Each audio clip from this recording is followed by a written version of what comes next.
Korea has some of the highest densities of dolmen locations on Earth, and Ganghwa Island is the epicenter of these ancient megaliths. In front of you is the greatest dolmen on all of Ganghwa, so it rightfully carries the name Ganghwa Dolmen. There are over 150 other smaller dolmens on Ganghwa Island alone, and around 30,000 within all of Korea, but I believe that these official estimates fall far short of the actual figure. The word dolmen is known as go-in-dol in Korea. This literally translates as stone door. A door to what? Another realm? Another understanding? A higher consciousness? The Ganghwa Dolmen weighs an impressive 50 tons in total. The capstone makes up most of the 50 tons, being 6.4 meters long and 5.2 meters wide. The two supporting stones propping up this gigantic rock add extra height, leaving the megalithic structure standing 2.6 meters tall.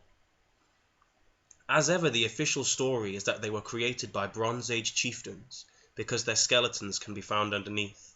I feel that the same mistake has been made across the world, and that this is the work of much older civilizations, and that these chieftains simply found these dolmens like we have today. The traditional story that these gigantic megaliths were constructed by Bronze Age kings and chieftains is beyond ridiculous in my eyes.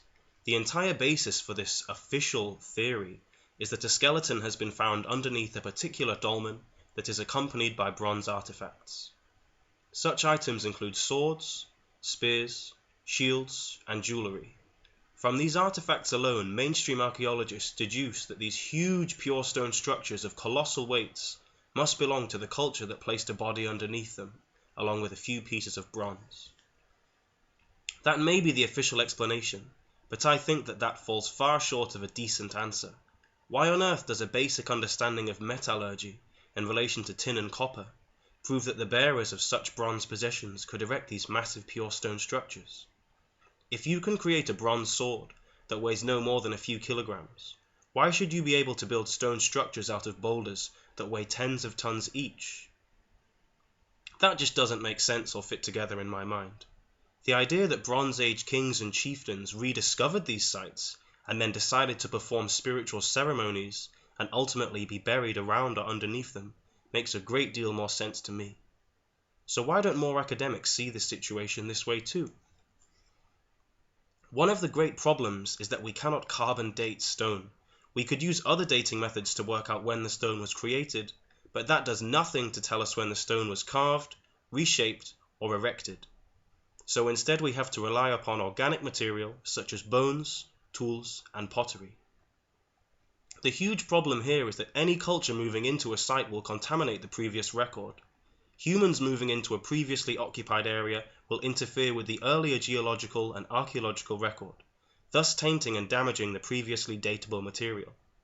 So rather than being able to determine who built these sites in the first place, we are often left with who was there at some point.